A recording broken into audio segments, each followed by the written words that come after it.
Imagine walking into a house, only with your mind's eye.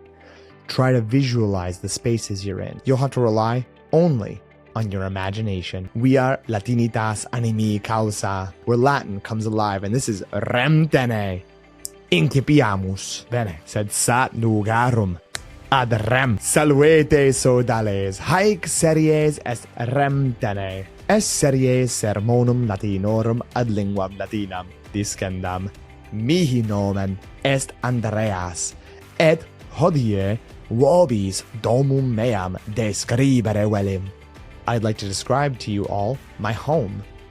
Vobis domum meam describere velim. Hodie nullas imagines domus vobis ostendo. Vos animis vestris imaginem capere volo, de loco in quo habito. Bene, ad rem estisne parati, incipiamus.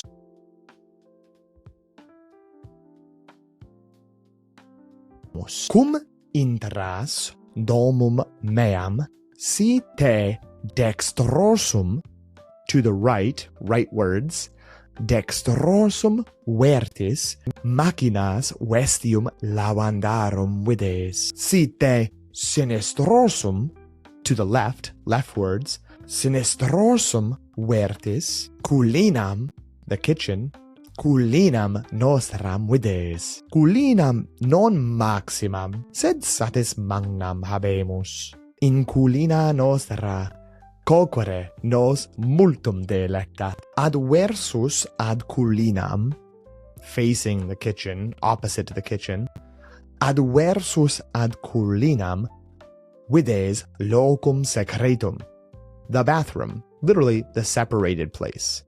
Locum secretum, fai. Si prosum perges, you continue forwards, prosum perges, et te sinistrosum vertis, sunt duae cellae magnae et valde commodae. Comfortable.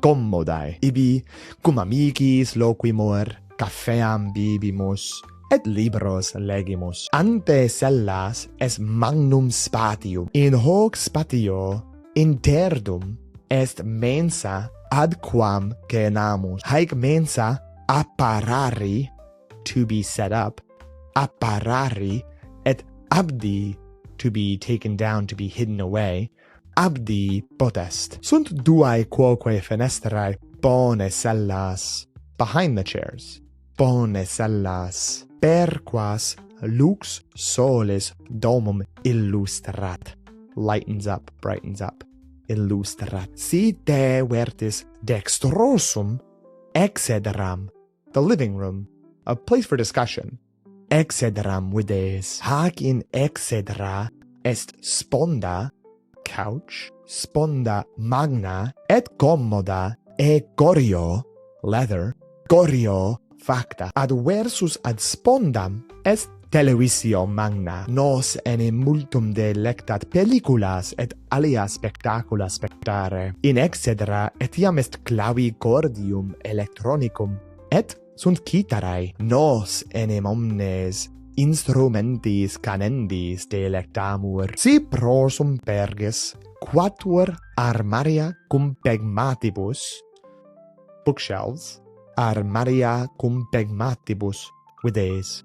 Haec pegmata sunt libris plena. Libri enim nos maxime delectant. Si te sinistrosum vertis, andron, a hallway, andron vides. Si per hoc andron perges, tria cubicula vides. Duo cubicula sunt cubicula dormitoria, in quibus dormimus. Primum tamen cubiculum est tablinum, study, tablinum ilsae. In tablino adsum sunt libri, et mensae in tablino. Ad mensa sedemus, et multum scribimus, aut computatro, aut manu. Non solum scribimus, sed etiam ludimus computatro, et pelliculas excipimus. We take videos. Pelliculas excipimus. Sicut hanc pellicula. Bene. iterum totam rem dicam calerius et sine vocabulis anglicis. Salvete sodales, haec series est Rem Tene, et series sermonum latinorum ad linguam latinam discendam. Mihi nomen est Andreas, et hodie vobis domum meam describere velim. Hodie nullas imagines domus vobis ostendo. Vos animis vesteris imaginem capere volo de loco in quo habito. Bene, ad rem estis preparati? Incipiamus. Cum intras domum meam, si te dexterosum vertis, machinas vestium lavandarum videis. Si te sinistrosum vertis, cullinam nostram videis. Cullinam non maximam, sed satis magnam habemus. In cullina nostra coquere nos multum delectat, ad versus ad cullinam est locum secretum. Fai.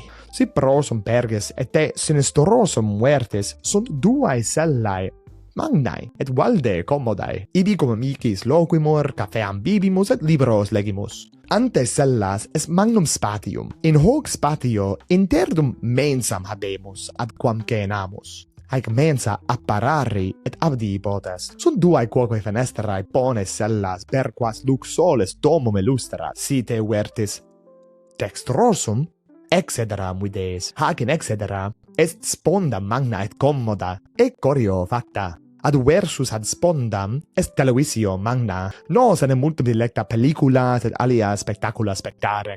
In excedera, etiam est clavicordium electronicum, et sunt gitarae. Nos enem omnes instrumentis canendis delectamur. Si prosum perges, quatuor armaria compegmatibus videis. Haec pegmata sunt libris plena. Libri enem nos maxime delectant. Si te sinistrosum vertis, andron videis. Si per hoc andron perges, tria cubicula videis. Duo cubicula sunt cubicula dormitoria, in quibus dormimus. Primum tamen cubiculum est tablinum ilsae. In tablino, adsum, sunt libri et mensae in tablino. Ad mensa sedemus et multum scribimus, aut computatoro, aut manu. Non solum scribimus, sed etiam ludimus, et pelliculas excipimus. Sicut hanc pelliculam. Bene, satis est. Haec hodie habui quae dicerem. Quid vos ne bene potuistis domum nostram imaginari animo fingere? To imagine. Animo fingere? Te delectat haec pellicula?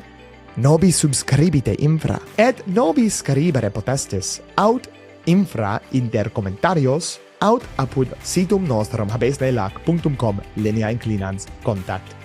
Volumus audire responsa vestra, ergo scribite nobis quae sumus.